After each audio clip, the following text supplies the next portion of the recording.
minute. That's why I say you, the type to do less and say more. I hope I beat the streets, ain't tryna rush the graveyard. They gotta let me, nigga, this was what I made for. And I know that I deserve it, every night I pray for it. Hey, I done really bled for it. My brother had the gates, but I just hope he wait for us. Cause I ain't had a little shit, but I need way more. Like I gotta take your ticket before I see the. Yes, sir. We on another episode of Champ Talk. I got my boy G-Pop with me, man. We out here in South Berkeley, you feel me? Originators. You feel me? I just wanted to talk to you, man, because you feel me? You on this rap shit for a minute now. You feel me? You just dropped that Since I've Been Gone, probably like a few months ago. You feel me? So yeah, I just want to talk about what it was like growing up in Berkeley first. You feel me? Talk about how that made you into what you is today. You know, like you said, you know, it's South Berkeley, that's where I'm from South Berkeley. I just feel like everybody experience in Berkeley be different, bro. Like it really depends on where exactly in Berkeley you come from and who you come from. Like I come from a street family or whatever, so I was in the street aspect of Berkeley as growing up. You know what I'm saying? But Berkeley a diverse ass place, you know. So a lot of people don't really know about the streets here. You don't know what's going on around this motherfucker and the politics in the streets and shit. Like, so I grew up in front of that, you know what I'm saying? But like everybody knows it's a beautiful city. We got the best of both worlds. It's Cal up there, downtown Berkeley, the hills, all this shit. But I'm from South Berkeley, but I'm from the park area, like Maple Street. Sir, you feel me? That's exactly what you said too. It's probably the most diverse city, but don't get it wrong, because it can it's not sweet around this bitch. Niggas think it's sweet, it's not sweet. It's not the suburbs, you feel me? It's the same urban neighborhood as you feel me, everybody else, you know. Literally like 5 minutes away from Oakland, you feel me? So we the same, we got the same politics they do, you feel me? It's just a different setting.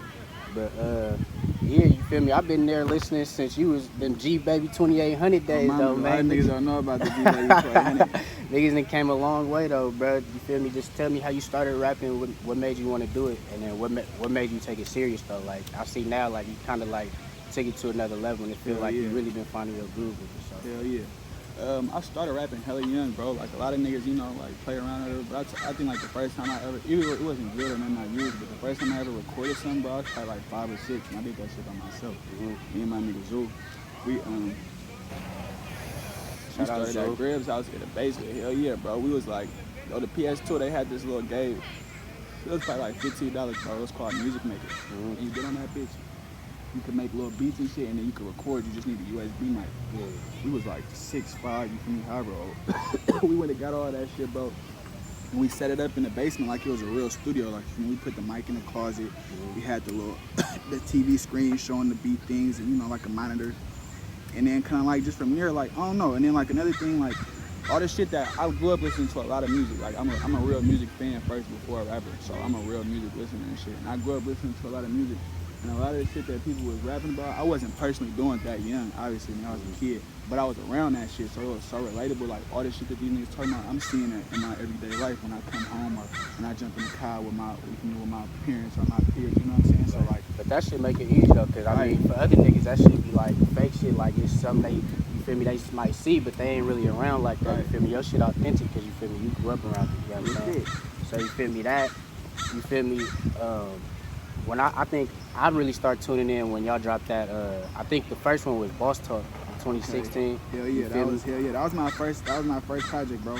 That's crazy because at that point in time, like you said, bro, you know you heard about the music since G Baby 2800, and I was in middle school. Right. When I dropped Boss Talk, that's kind of when I first started rapping again. Like I had stopped making music for hella long, not necessarily was putting it out, and then I just wasn't worried about that shit. Like, I was like, fuck it, I did shit like that. But that's crazy though, because I mean, even with that first project, I had looked back at the views. Y'all had did on my story with you and Zoo, y'all had 12,000 views just on SoundCloud and then 16 on YouTube. So you feel me? Y'all was doing shit. It was crazy shit. I was dead, thanks. As I've said, people was too dead for sure. Then y'all dropped that Summer in the South, and I think that's really when y'all started. Summer in the South went up. That motherfucker was going crazy. Y'all had that motherfucker Russian on there. That one touched like 614,000. My mama, almost 1 million. What's going on? Y'all had Countdown and that between you and me, and it was all going stupid, you feel me? So, Fired Up went stupid too. Fired Up in there hit 100K. Hell yeah. And Came Up was around that time. Shout out my nigga Leaky Bro. So at the time, what was the concept behind that, and then how did y'all make that come to fruition, you feel me? Like I said, that's when you first, Zoo like never stopped with the rapping, bro. But like I had, you know, I get into this, or I get into that, and I had my focus wrapped up in the thing. So I was like, I don't really care about that shit like that. Yeah. At that time, bro, a nigga had heard me some of my old music though, and he was like, I fuck with you should come record at my spot one time. went to record, I took Zoo in them. Zoo, like, you know, like I said, Zoo was more into rapping at that particular moment than me, so he liked it with, bro. He kept going to him. I remember just one day, the song is called I Don't Understand. It's an MBK song. It's old. He just had me come to the studio, and I got on that shit. We put it out. People was fucking with it, like the High was fucking with it or whatever. And people was fucking with it, so I'm like, fuck it, I'm gonna start rapping again. And from then on, I kept it going. And then, like, you know, it's been, and then, like you said, that so from then to about the summer 16, when we did Summer in the South, we just kept doing shit, bro. I had put up Boss Talk in between then. And Boss Talk was like, I was just like, fuck it, I want to come up with a project. Like, I just want to do one. You feel me? I just went in there, I just recorded hella songs, and I picked the ones that I liked. And you feel me? Like, that was on some unprofessional young shit, like just going in. Just going in, just making shit, yeah, just trying to see what's up and see if it was bubble. So then you come out with that, and then I think you drop Hustle like that next year, the next tape. Yeah, I dropped Hustle that following. So we dropped in this order. I went Boss Talk. Right after Boss Talk, that same summer, the Boss Talk came out in about spring. After Boss Talk, it was Summer in the South. Summer in the South, like you said, that went up. We did good with Summer in the South. Then there was a whole bunch of personal shit happened, so that fucked up the music for a minute, you know. I was gonna get into that too, cause I mean, get into that for sure. Yeah, cause you feel me? Yes, Hustle came after that. Okay, yeah, cause it seemed like, you feel me, like right when y'all was like, I felt like y'all starting to bubble, you kind of took a step back from it, you feel me? And then that's exactly what happened. Bro. So like, can you get into like what? I don't want to necessarily say what happened. We can get into it. I ain't gonna speak too much on it, but man, like around that time, man, somebody else close to me or whatever had died or whatever, and my name was getting like thrown around in the situation like on some faulty shit, basically. I ain't even gonna, I mean, basically niggas just threw my name in the situations. So on top of even dying, like my name was just being involved with police and shit, and all types of little weirdo shit, bro. So I just had to like be cool for a little while, cause I wasn't around because there was hella shit going on. So after that, then I was just fucking with it, but I wasn't putting nothing out, you feel me? Yeah. And I was just really staying low for a while. I was in and out of this motherfucker. When I was out of town, I got stabbed. I was 17. I was in October. What year? I was 17. I was still 2016. Yeah, still 2016. And after that, I got stabbed back. And I ain't getting no little slashes or whatever. So that took a toll on what I was doing for sure. But I was recording at that time, like, cause I had a punch and run, so it's kind of hard for me to really rap like that. So how do you feel me, getting stabbed, you know, that ain't no easy thing, especially, you feel me, you seen the wounds, you feel me, you ain't never hit it. So you feel me, like, how did you bounce back from that? Because I know that ain't no easy thing to do, especially, you feel me, like, I don't know, I think it could have been a setback for sure, like. Hell yeah. Man, bro, I just died for real. I ain't gonna lie, I can't take no credit for that shit, bro. I'm just a nigga, bro. God. God on me. For that shit, for real, that shit, bro. That shit was rough though, bro. I ain't gonna lie. Like, I mean, it happens, but niggas get. I mean, I got shot too, but niggas get shot, bro. You feel me?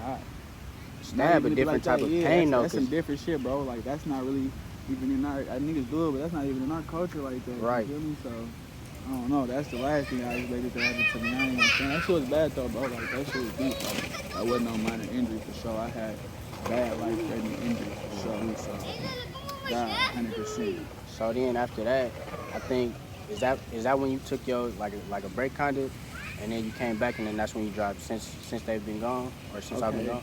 No. So after that, after I got stabbed, I started dropping again like a couple months after. And then that's when Hustle came that summer. The summer of it, when I got stabbed, I came with Hustle. And then okay. So then I had another period like right after that. Where I was starting to, so you know, everybody knew like at that time mainly I had did 2 solo projects, but mainly like what I was pushing was my MBK. Right. Yeah. Like group shit. So at that time I had decided to first start doing my solo shit a little bit more. That's what I had came with my little solo vids and shit. I did Love of the Bag, I did Over, I did Can't Call It. And them was in there going up, you feel me? Like, that's when I first kind of started pushing my solo shit. Hey, Can't Call It was going up, but I swear Twitter got something against you, blood, because they deleted that shit, then they deleted your other my page, my page, I had hella followers on that bitch. Yeah, bro, they deleted my Can't Call It post. That motherfucker went viral, like, you see me a couple thousand likes and hella, damn near 1,000 retweets. Hella Did it just views delete on that some motherfucker. random shit, Yeah, or was bro. it like? Random as fuck. That's Random crazy. as fuck. I just was looking for it one day to try to repin it to my page. I'm like, why this shit gone? That shit was deleted. Like, I never deleted it on accident. No shit like that. Hell no. Yeah, man. So then I wanted to get in. So like with MBK, right? So I think more so now, like you've been going solo a lot, but is it still like a thing where like y'all still collab, like and Good still question. like, you feel me? Would y'all make another project together? Or, For sure. Yeah, like what would we see? I mean, like, for sure. Zoo, that's been there like my blood brother, bro. So we always do shit. We never not gonna do shit. That's regular. But as of right now, like, yeah, we still do shit together and we still even put shit out together. But my focus, like the first thing on my agenda is the pop shit. Cause I got shit on the go. On the flow with this shit. If I can make this shit bubble, then I can come back and make this shit bubble for sure. And then so, like, you feel me? Then you locked in with a lot of people know around Berkeley, Ramos. You feel me? He's probably the producer around here that you feel me been doing a lot of shit for everybody. But you feel me? How did y'all lock in? And then you feel me? Y'all worked on that since I've been going together. So how did that come to fruition too? Man, me and Ramos, that's my cousin. So I just my folks. You feel me? I fuck with him regardless. I ain't gonna lie, bro. Like I always knew Ramos did music, bro. True story though. I never knew the nigga made beats, bro. Until like I remember how I found out the nigga made beats, bro. Zoo sent me a song. I don't know if you heard the song. It's called Party Hawk. That was been one of my favorite songs by them niggas, bro. And I forgot where the fuck them niggas went. So we was with this. I ain't even gonna speak too much in that, but we was doing this little, you feel me? Thing. We was working with a label and a management company or whatever. So there was a particular time that them niggas had went on a trip, but I had school, so I was already missing school to go on the road with them, so I couldn't miss this particular time. Plus, I had missed hella months from getting stabbed, so I was behind. Like I was in the world with Target special computer classes, you know what I'm talking about? Credit recovery. Credit recovery. I do have credit like recovery. Like a B-Tech in a sense. Yeah, basically, because I was behind for missing hella months from being getting stabbed and shit. So I couldn't keep going on the road or whatever. But them niggas had went and they recorded this shit, bro. Them niggas Zoo sent me the song. I'm like, bitch, where you get this shit out? Where did he come from? Like, why I'm not on this? Yeah, why I'm not on this motherfucker? He's like, nigga, Ramos sent me this motherfucker. I said, what? when you make niggas start making beats, like, nigga, what? In this shit knocking for real. Yeah. And then I remember after that, he emailed me, love it a bag. He just emailed me that motherfucker. Got on that bitch, he was fucking with it, he mixed it. And then after that, yeah, we locked in, and you feel me, like on that type of tip. And I remember like the first time we had like a session, we came to a studio session we had in Emeryville. You feel me? He was playing some shit. I'm like, damn, bro, like you really know how to make beats. Like you raw, you feel me? And he raw at rapping. He can make music too. I fuck with Ray much shit all the way around. But hell yeah though. So ever since then, but yeah, so how we came up since I've been gone. Well, first of all, what was like the concept behind it? You feel me? Like, how did you come up with that title, and then how did it come so together? Look, that project is old. That project, we made it in 2018. That's why I called it Since I've Been Gone. But at that time, it was another one of them periods for me. I ain't gonna lie, I was like, fuck rapping. Like, you feel me? I'm not on that shit out. Cause like, you know, I was fresh out of getting shot, so. You know, after I got shot, I was just sitting around here for 6, 7. I couldn't walk and shit. You know, I was just sitting around here. You feel me? That shit get to a nigga head. So when I finally started moving around and shit, I just trying to get some money, trying to just get back in my groove. You feel me? Like trying to feel like myself, trying to do shit. You feel me? So I was just doing hella shit, and I wasn't really in rapper mode. Like I was still recording all the time, but I wasn't in rapper mode. So I'm like, I don't even want to drop this shit like until my money together, to where I can, you feel me, pay for what you shoot when I want. Yeah, so like everything was already done type with it. You just wanted to wait on it, like you sat on it? Hell yeah. Okay. And then like it got to a point to where, again though, like I sat on it for so long, and I just kept it pushing, brother, and I jumped in that mood again, and then fuck rapping. And then it just came to where this year, I ain't gonna lie, like, I was like, why not, bro? I got all this music this year, why not put it out again? So what's it like going in the studio though? Is you the type like you gonna just punch in and just go crazy, or you gonna write it down and sit? Depend on the song. It really depend on the beat, bro.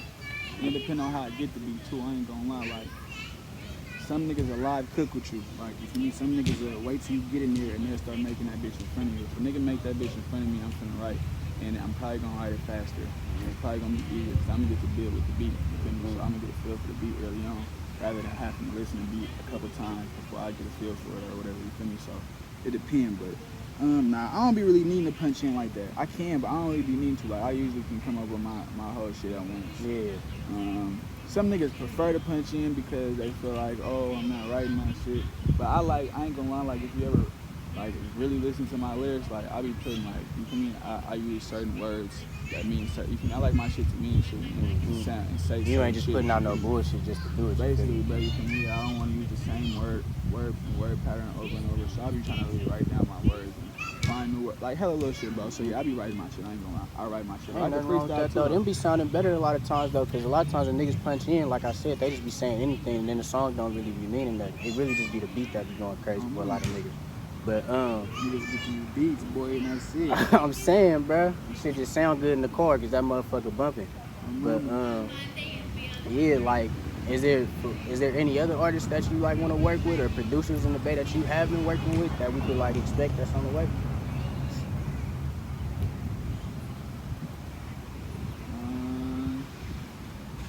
Producers, I got hella shit with Drew Banger. Shout out Drew Banger. Ramos, Ramos got hella shit still. Probably gonna keep coming with my shit. We definitely gonna keep coming with my shit. My nigga Bass guy, I got shit with bro. Oh, you got some shit with Bass guy? Nah, not Lil I was about to say, hell no. Not a little bit. But, I got some with this nigga name. I don't even know if this shit I thought his name. Jim. All Out Jim. Okay. But yeah, though, expect me and Drew Banger shit. That's coming next. Yeah, I seen a snippet for that. A series of projects. Yeah, so like growing up, you said you listened to a lot of music. So what artists was it that you was listening to, and do you think those artists like inspired your style or your flow and shit? Jeezy, Webby, Boosie, Young Joe. We had like one album, but I was fucking with that one album. Plies, when Plies first came out, that nigga was hard. Okay. Ross, I used to listen to a lot of Ross. Ross used to be hard to me. Jay-Z, Wayne, of course. I don't know why they say Everybody Wayne first. Wayne. That's the go to our generation. Right. Dog kind of tweaked out a little bit now, but you know, Wayne. That boy on his rock star party life shit right now. Yeah, bro. But yeah, do I think they influenced me? Hell yeah. Especially Lil Wayne. I ain't gonna lie. Like when I was a kid, like I said, I started off with him. When I was a kid, and when I heard Lil Wayne didn't like rap, that's how I used to like him. I watched his little thing. He never wrote raps because he didn't want to say the same exact thing. Yeah. Which, you know, to each his own. If that worked for him, that worked for him. But I tried that shit and that shit didn't work for me. Hell yeah, though, I was definitely influenced by him. I was influenced by his flows and his patterns and shit. And the way he was the first nigga at my time to be like hella with the similes and the metaphors and like, you feel me, like all that type of shit. He made what Cash Kid is today to me. Oh, mama, yeah, exactly. So that's, you feel me, that shit. And then like, hell yeah, bro. Yeah, I think I got a little bit of influence from a little bit of everybody I listen to. And then a lot of Bay Area type of rappers got talent, but you feel me, it's hard to get out. You feel me? I always wonder why that is, and like, what do you think the stigma is behind that? Like, I think if we all had came together, you feel me, it could work. Like, you put 10 niggas on the song. I had seen a tweet the other day that said that we'll bubble too. But why do you think it's so hard for us to do that? And why can't we be like a city like Atlanta or somewhere? See, because look, this why. Well, nah, that's not even why, but this is one reason why. Cities like Atlanta, I don't know if it's the same, but Atlanta's a big ass city. The Bay Area is hella cities to one, so that's already just too many different groups of different kinds of niggas from different this and different that. But then everybody within their own city politicking, you feel me? So it's just, I don't know, bro. Too much politics going on. Maybe you could find a right group of niggas who fuck with each other. Maybe 3 niggas from this clique that's locked in with 3 niggas from that clique that fuck with 4 more niggas from, you feel me, that from this hood. Maybe that'll work, but like just a Bay Area wide, everybody getting on, I don't see that shit happening. Man, I think it'd just be too much. It'd be too much politicking and hating going on out here. But with that being said, what do you think sets you apart from like these other rappers? Like, what makes G-Pop, you feel me, who he is? You know what I'm saying? Like, what makes you different from everybody else?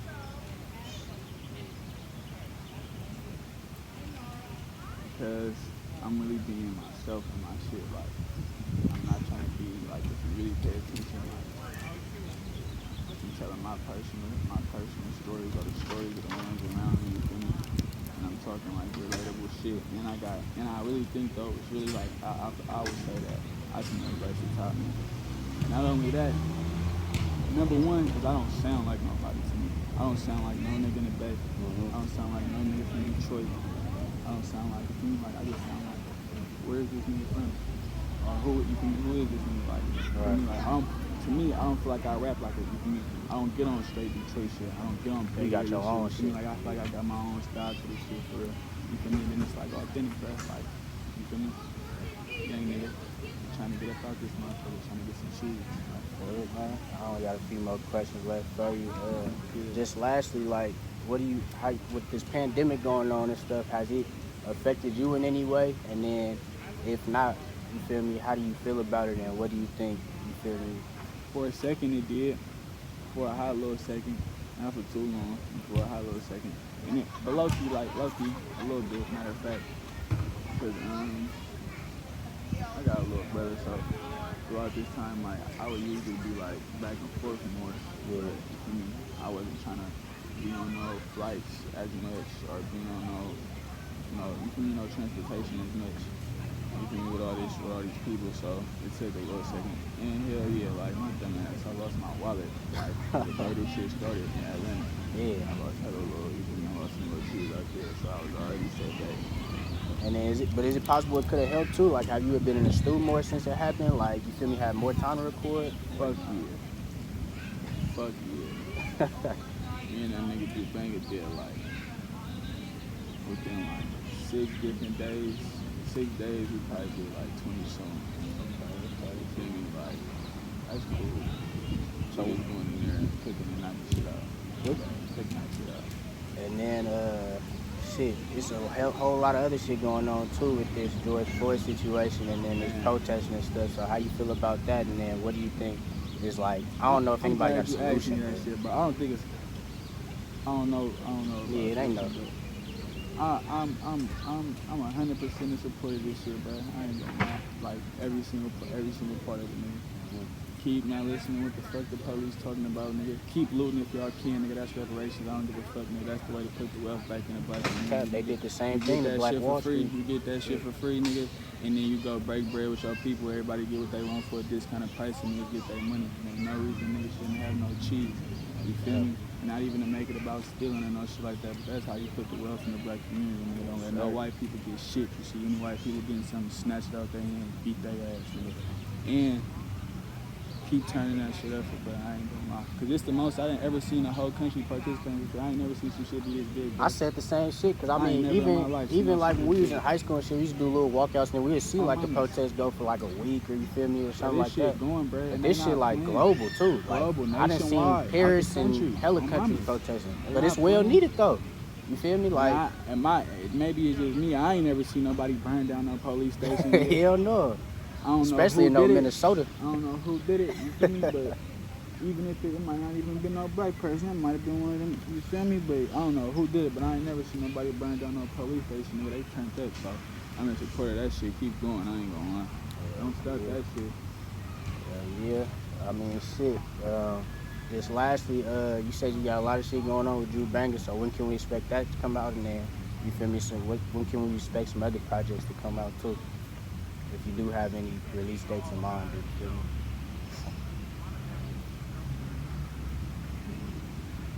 July. I say July. Okay. I say July. All right, y'all. I'm about to have some music though come in damn near this month in a very soon. But I'm about to start dropping some shit. Too Heavy Tuesday. Look out for Too Heavy Tuesday. Okay. The July project for sure. That's what's up. You feel me? So you heard it here first. You feel me? We got 2 Heavy Tuesdays coming on real soon. And we got a project coming in July from my man G-Pop, man. So you heard it here first with Champ Talk.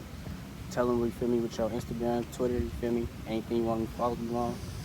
My Instagram at PopItForG, POPIT, 4, GEE. Nigga, they deleted my Twitter, nigga, but now it's 2 Heavy Pop, 2, Heavy, HEAVY, Pop, POP. Yes, sir. That's Champ Talk for you, man. Another good episode. Right on for the interview, man. Appreciate your time. We out of here, man. My heart bigger than my body is, and I love you with all of this. They like, bro, you do too much, but shit, I do it all again. Just